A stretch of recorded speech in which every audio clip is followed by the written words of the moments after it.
Good evening সকলকে। আজকের একটি নতুন এপিসোডে শ্মশান জিনিসটা এমনই জিনিস যা ভয় নাইলেও ভয় কে এনে দেয়। শ্মশানটা কেউ কেউ শুভ মনে করে, আবার কেউ ভূতের আড্ডা। তো এমনই একটা ঘটনা রয়েছে আজকে আপনাদের জন্য। ঘটনাটি সত্যি ভৌতিক ঘটনা। তো আর বেশি বকবক করছি না, শুরু হচ্ছে আজকের ঘটনা। ভূতের ঘটনা সবসময় আনন্দ দিয়ে শুরু হয়, কিন্তু শেষ হয় এক অসাধারণ অভিজ্ঞতা বা ভয় দিয়ে। আজ দুপুরে ছোট মামা আসবে বলে পেট ব্যথার অজুহাত দিয়ে স্কুল কামাই করেছে। সেই সকাল থেকেই অধীর আগ্রহে রাস্তার দিকে তাকিয়ে আছি মামার আগমনের অপেক্ষায়, কিন্তু সময় কিছুতেই কাটছে না। অনেকক্ষণ ধরে দুয়ারের ধারে বসে অপেক্ষা করার পরও যখন মামা আসার কোনো নামগন্ধ নেই, তখন ভাবলাম ছাদে গিয়ে একটু হাঁটাহাঁটি করি। ছাদে কিছুক্ষণ পাইচারি করতে করতেই হঠাৎ কলিং বেল বাজার আওয়াজ পেলাম। কলিং বেল বাজার আওয়াজ পেলে এক ছুটে গিয়ে দরজা খুলে দেখি সামনে ছোট মামা। অতি আনন্দে মামাকে জড়িয়ে ধরলাম। মামা, তুমি এসেছো? আমি তো কতক্ষণ উপরে বসছিলাম। তারপর মামার হাত থেকে ব্যাগটা নিয়ে মাকে ডাক দিলাম। মা, মা, মামা এসছে, এদিকে আসো, ব্যাগটা নিয়ে যাও।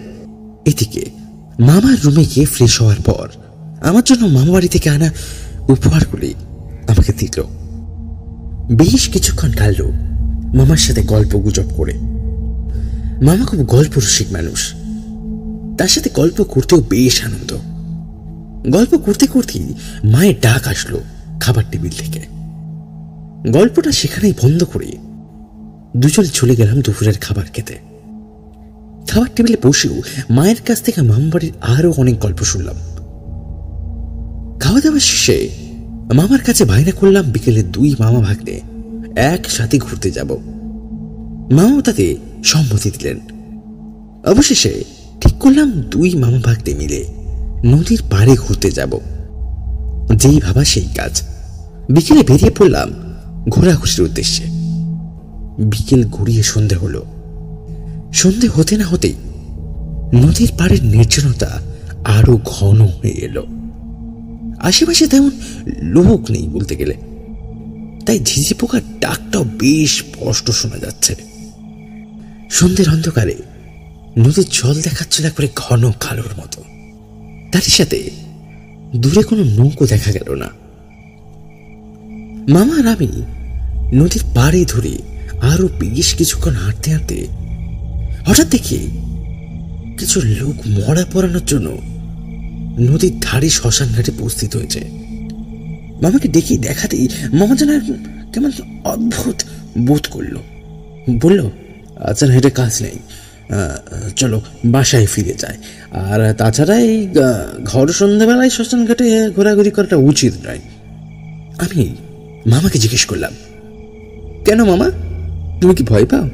কেন মামা, তুমি কি ভয় পাচ্ছ সন্ধ্যের সময় শ্মশান ঘাটে থাকতে? মামা কিছুক্ষণ চুপ করে রইলেন, তারপর নিবিড়তা ভেঙে পড়ল। এই শ্মশান ঘাট নিয়ে আমার জীবনে এক ভয়ানক অতীত রয়েছে, যেটা মনে করলে আজও ভয়ে আমার পা হাত পা কাঁপে ঠান্ডায়। চ বাড়ি চ। এ কথা শোনার পর অতি আগ্রহের সহিত মামাকে জিজ্ঞেস করলাম, কি সেই ঘটনা? মামা বলল, পরে বলবো, এখন আপাতত বাড়ি ফিরি। মামা আর কিছু বলল না। আমিও আর কোনো আপত্তি না করে বাড়ি ফেরার পথে রওনা দিলাম। তবে সারাটা রাস্তায় মামাকে যেন এক অদ্ভুত রকম লাগছিল। মামা সারাটা পথ আর কোনো কথা বললেন না, অন্য মানুষকে হয়ে চুপচাপ বসে রইলেন। দেখে মনে হচ্ছিল কিছু একটা নিয়ে গভীর চিন্তা করছেন। এদিকে মামা না বলা সেই ভয়ঙ্কর অতীতের অজানা ঘটনাটি জানার জন্য আমার কৌতূহল বেড়েই লাগলো। কিন্তু সারাটা রাস্তায় মামাকে আর কোনো কিছু জিজ্ঞেস করলাম না।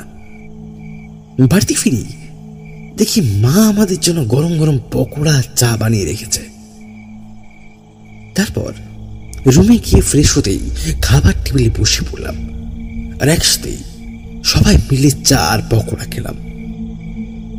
এদিকে তখনও মামা একটু অন্য মানুষ ছিল, তাই পকোড়া খাওয়ার পর মামার সাথে দাবা খেলতে বসে গেলাম। এদিকে মাও রাতের খাবার আয়োজন করতে ব্যস্ত হয়ে পড়ে। দাবা খেলতে খেলতে রাত তখন প্রায় 8:30 বাজে। মামা দেওয়া একটা কঠিন চালের জবাব দেওয়ার জন্য গভীর চিন্তায় যখন ডুবে গিয়েছে, তখনই মামার ডাক কানে আসতে চিন্তার অবসান করল। শুনতে পেলাম মা খাবার টেবিল থেকে ডাকছে।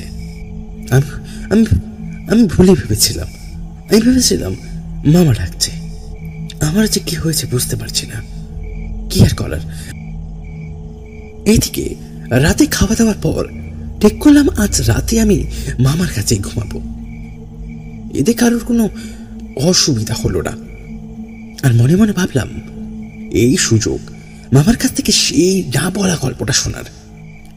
সময় যত যাচ্ছিল আমার কৌতূহল তত উপরে উঠতে লাগলো। রাতে মামার কাছে শোয়ার আবদার করলাম, কিন্তু মামা কিছুতেই রাজি হচ্ছিলেন না। কথার প্রসঙ্গে বারবার গল্প বলার আবদারটা এড়িয়ে যেতেই চলল। অবশেষে আমার মতো নাছরা বান্দার কাছে মামাকে পরাস্ত হতেই হলো। মামা বললেন, ভয় পাবি না তো? আমি বললাম, কিসের ভয়? তুমি তো সাথেই আছো, আর ভয় লাগলে তো আমি শুনতে চাই যে সেই গল্পটা কি এমন গল্প যে ভয় লাগবে, তুমি বলো তো। এই কথা শুনে মামা একটা দীর্ঘ নিঃশ্বাস ফেলে আমার মাথায় হাত বোলাতে বোলাতে, শুনতে হবে। পরের দিন ঘরে নিয়ে আবার ফিরবো। পরের দিন ইন্টারেস্টিংটা আরো বাড়তে চলেছে, কারণ মামা এবার শোনাবে অসাধারণ একটি ঘটনা। আজকের মতো গুড নাইট।